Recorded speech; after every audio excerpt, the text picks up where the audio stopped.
கண்ணியத்திற்குரிய எல்லாம் வல்ல அல்லாஹு ஜல்ல ஷானஹு தஆலாவின் நல்லடியார்களே, அல்லாஹு ரப்பல் ஆலமீன் புனிதமிக்க இஸ்லாம் மார்க்கத்தை நமக்கு வழங்கி இந்த மார்க்கம் உண்மையான மார்க்கம்தான் என்பதை நிரூபிக்கிற சான்றுகளை நபிகள் நாயகம் ஸல்லல்லாஹு அலைஹி வஸல்லம் அவர்களிடமும் அவர்கள் கொண்டு வந்த திருக்குர்ஆனிலுமே அமைத்து இதை தனித்து விளங்கும் மார்க்கமாக ஆக்கியிருக்கிறான்.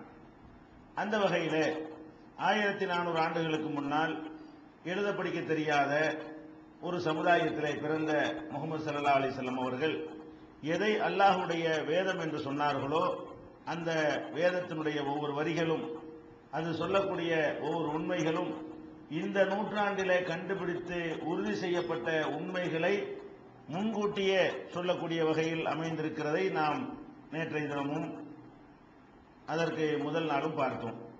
அந்த தொடர்ச்சியில இந்த பூமியில வாழ்கிற மனிதன் இந்த பூமியிலிருந்து வெளியே பிற கோள்களுக்கு பிரயாணம் செய்கிற அளவுக்கு இன்னைக்கு வளர்ந்திருக்கிறான். ஆரம்பத்தில் பூமியிலிருந்து பூமியுடைய துணைக்கோளாக திகழ்கின்ற சந்திரனுக்கு போக முடியுமா என்று முதல்ல வெறும் ராக்கெட் அனுப்பினான். அப்புறம் நாய் போன்ற ஜீவன்களை அனுப்பிவிட்டு சந்திரனுக்கு பயணத்தை தொடர்ந்தான். பிறகு மனிதர்களையே சந்திரனுக்கு அனுப்பி வெற்றிகரமா இறங்கி மனிதன் போக முடியும்னு சொன்னான். அங்க போயிட்டு வர்றதுனால எந்த ஒரு ஃபாயிதாவும் இல்லைன்னு இப்ப விட்டுட்டான். சந்திரனுக்கு போய் வாழ முடியாது, ஒண்ணும் முடியாது, கொஞ்சம் மண் எடுத்துட்டு வந்தான். அதுக்கு பிறகு சந்திரனை மறந்துட்டான். என்ன இருக்குன்னு பார்க்க நினைச்சான். அங்க போயிட்டு வர்றதுனால எந்த விதமான உலகத்துல ஒரு நன்மையும் கிடையாதுன்னு விளங்கி கொண்டு விட்டுட்டான். ஆனா பிரயாணம் பண்ணி போக முடியும் நிரூபிச்சுட்டான். மனிதன் இந்த பூமியை தாண்டி வெளியே போக இயலுமா என்றால் இயலும். பூமியுடைய ஈர்ப்பு சக்தியை எல்லாம் கடந்து, பூமி நம்மளை இழுத்து பிடிச்சிட்டு இருக்கிறது, இழுத்து பிடிக்கிற சக்தியை எல்லாம் தாண்டி மிஞ்சி போய் அக்கம் பக்கத்தில் உள்ள துணைக்கோள்களுக்கும் கிரகங்களுக்கும் போக முடியும் என்பதை சந்திர மண்டலத்துக்கு போறதன் மூலமாக நிரூபிச்சா மனுஷன். என்ன பண்ணா, பூமியை விட ஒரு 8 கோடி கிலோமீட்டர் தொலைவில் இருக்கக்கூடிய செவ்வாய் கிரகத்துக்கு கருவிகளை, எந்திரங்களை அனுப்பி அதுலயும் வெற்றிகரமாக மனிதன் ஜெயிச்சிருக்கிறான். மனுஷன் ஒண்ணு அனுப்பல, செவ்வாய் கிரகத்துக்கு எதை அனுப்பியிருக்கிறான்? எந்திரங்களை அனுப்பியிருக்கிறான், கருவிகளை அனுப்பி அது செவ்வாய் கிரகத்தில் இறங்கி அங்கிருந்து படங்கள் எல்லாம் எடுத்து இங்க அனுப்பி அந்த காட்சிகளை எல்லாம் நம்ம பார்த்தோம். அப்ப செவ்வாய் கிரகம் பூமியிலிருந்து 8 கோடி கிலோமீட்டர் தொலைவில், சூரியன்ல இருந்து 23 கோடி கிலோமீட்டர் தொலைவிலையும், பூமியிலிருந்து இந்த பக்கம் பின்னாடி, நம்ம சூரியன்ல இருந்து பூமி இங்க இருக்குன்னா நமக்கு பின்னாடி செவ்வாய் இருக்கிறது, நமக்கு பின்னாடி அடுத்து 8 கோடி கிலோமீட்டர்ல இருக்கிறது. அதுக்கு கூட மனுஷன் ஆள் இல்லாத கலங்களை, விண்கலங்களை அனுப்பி இருக்கிறான். ஆளை அனுப்ப முடியுமான்னு சோதிக்கிறதுக்கு முன்னாடி குரங்கு அனுப்புவான், நாய் அனுப்புவான். அதுக்கப்புறம் என்ன செய்வான், ஆளை கூட அனுப்ப முடியுமான்னு வருவான். ஆனா இப்ப ஆளை அனுப்பல. இருந்தாலும் அதுல என்ன தெரிகிறது, இங்க இருந்து எடுபட்டு வெளியே போக முடியும், அதை நிரூபிச்சிருக்கிறான். அதே மாதிரி இந்த பூமியிலிருந்து மேல கொண்டு போய் ஒரு விண்வெளி நிலையத்தை அமைச்சிருக்கிறான்.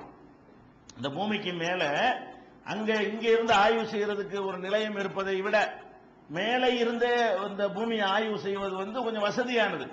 பூமியில இருந்து பூமியை முழுசு ஆய்வு செய்வதை விட மேல போயிட்டா பாதி பூமி அங்கிருந்து பார்க்கலாம், அது ரொம்ப வசதியானது.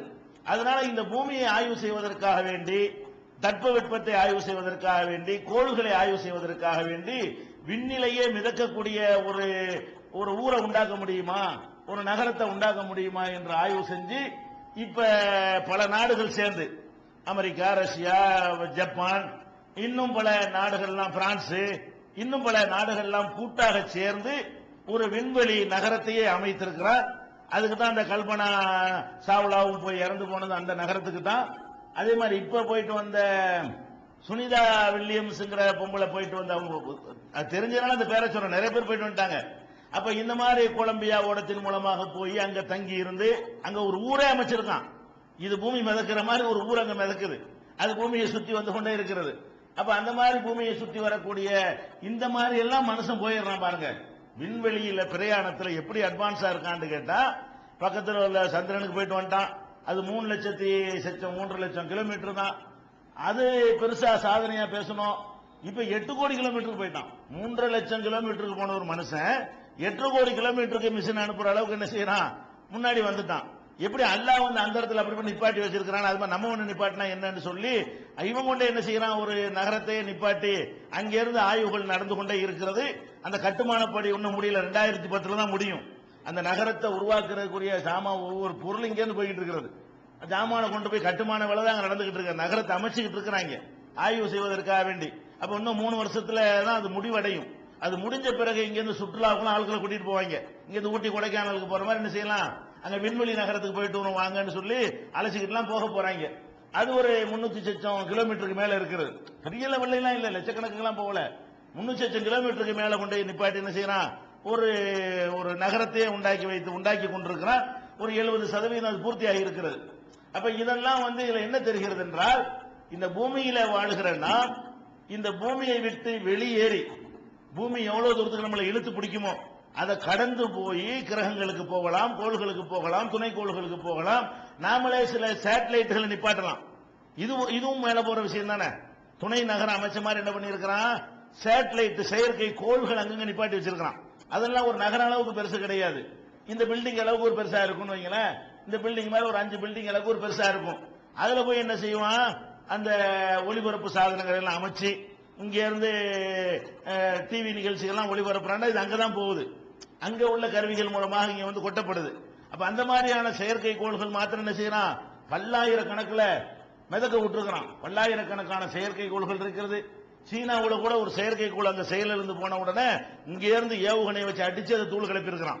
அது இந்த தகர் தெரிஞ்சுட்டான், அது வேஸ்டா இருக்குன்னு உடனே அது மத்தவங்க அதை யூஸ் பண்ணிடக்கூடாதுங்கிறதுக்காக இங்க இருந்து ஒரு ஏவுகணை அடிச்சு அவனுடைய செயற்கைக்கோள் செயலிருந்த செயற்கைக்கோளை போன வாரம் என்ன செஞ்சான், அதை வந்து தகர்த்து தூள் தூளாக்கி இருக்கிறான். இப்படி ஆகாயத்துல புகுந்து விளையாடுறான் மனுஷன் விண்வெளியில பாத்தீங்கன்னா. அப்ப இப்படி எல்லாம் புகுந்து விளையாடுறானே, அப்படி விளையாட இயலுமா? இன்னைக்கு தான் அது சாதாரண விஷயம். இன்னைக்கு தான் அது வந்து மிக சின்ன எல்லாருக்கும் தெரிஞ்ச விஷயமா போச்சு. இது மாதிரி போக முடியும் ஒரு 50 வருஷத்துக்கு முந்தி சொல்ல இயலுமா? ஒரு 100 வருஷத்துக்கு முந்தி சொல்ல இயலுமா? ஒரு 200 வருஷத்துக்கு முந்தி சொல்ல இயலுமா? இந்த ரைட் சகோதரர்கள் விமானத்தை கண்டுபிடிக்கிறதுக்கு முன்னாடி சொல்ல முடியுமா? விமானத்தை கண்டுபிடிக்கும் பொழுது கூட இப்படி எல்லாம் போகணும்னு அவன் நினைச்சு பார்க்கல. இப்படி கோடிக்கணக்கான கிலோமீட்டர் போக முடியும் அவன் நினைச்சு பார்த்திருப்பான்? அந்த இடத்துல அப்படி நிறுத்தி வைக்க முடியும் அவன் யோசிச்சு பார்த்திருப்பான்? அப்படிலாம் யோசிச்சு பார்க்கல.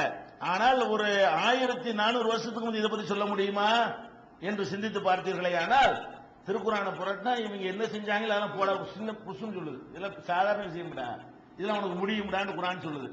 அதே நேரத்தில் இன்னொன்னு கவனிக்கணும், 2 விஷயம் இருக்கிறது. நம்ம வாழ்றது பூமியில இருந்து மேல போறதை பற்றி குரான் என்ன சொல்லுகிறது, போக 7 சொல்றதா 7வது சொல்லுதாங்கிறத இது ஒரு பக்கம் வச்சுக்கிறங்க. ஆனா போய் காட்டியிருக்கிறான். அடுத்து நம்ம வாழ்ற பூமி இருக்குல்ல, பூமிக்கு உள்ளக்க போறதுன்னு ஒண்ணு இருக்குல்ல. நீ மேல கூட போயிருக்கிறீல்ல, மேல போன மாதிரி பூமிக்கு உள்ளேயும் போகணுமா இல்லையா? பூமிக்கு உள்ள உனக்கு போக இயலுமா அப்படின்னு பார்த்தா அதான் ஆச்சரியம். எது நம்ம கஷ்டங்க, கொஞ்சம் யோசிச்சு பாருங்க. எது கஷ்டம்? மேல போறது கஷ்டம். நம்ம அறிவை கொண்டு கேட்டா எது கஷ்டம்? மேல போறதானங்க நம்ம இழுக்கு இல்லைங்க. இப்படி அந்த இடத்துல போறதானே கஷ்டம். அதுதான் நிறைய சக்தி எல்லாம் தேவைப்படும். கிணத்துல இறங்குறது கஷ்டமா? குதிச்சிட்டு வேண்டிய என்ன பொத்துண்டு பெரிய விஷயம் கிடையாது. அப்ப கீழே போறது பெரிய கஷ்டம் கிடையாது, மேல போறது கஷ்டம் அப்படி நம்ம நினைக்கிறோம். ஆனா விஞ்ஞானிகள் என்ன சொல்றான்னு கேட்டா, நீ மேலதான் அங்க போய் 8 கோடி கிலோமீட்டர் போய் 20 கோடி கிலோமீட்டருக்கு போய் எல்லாம் உனக்கு ஏழும். கீழே உள்ளுக்குள்ள ஏழுமான்னா ஒரு அளவுக்கு மேல ஏழாதுங்கிறான் விஞ்ஞானி. அதனாலதான் உள்ளுக்கு செய்யற ஆராய்ச்சி எல்லாம் மேல செஞ்சிட்டு இருக்கிறான். எங்க ஒண்ணும் செய்யல. பூமிக்கு அடியில என்ன செய்ய முடியும் கேட்டா விஞ்ஞானிகள் சொல்றாங்க, இந்த பூமியுடைய சைஸ் எவ்வளவு? நம்ம இருக்கிற பூமி இருக்கு இல்லையா, இந்த பூமியுடைய சைஸ் வந்து விட்டம் வந்து 12,756 கிலோமீட்டர். எவ்வளவு கிலோமீட்டர் விட்டம் விளங்குதா? விட்டம் சொன்னா குறுக்களவு. ஒரு எலுமிச்சம்பழத்தை எடுத்துக்கொண்டு இங்க இருந்து ஒரு குச்சியை எடுத்து குத்தி அந்த பக்கம் கொண்டு வந்துட்டீங்கன்னு வைங்க, அது எவ்வளவு தூரத்துக்கு இருக்கு அதுக்கு பேர் தான் விட்டம்ங்கிறது. சரியா? அந்த மைய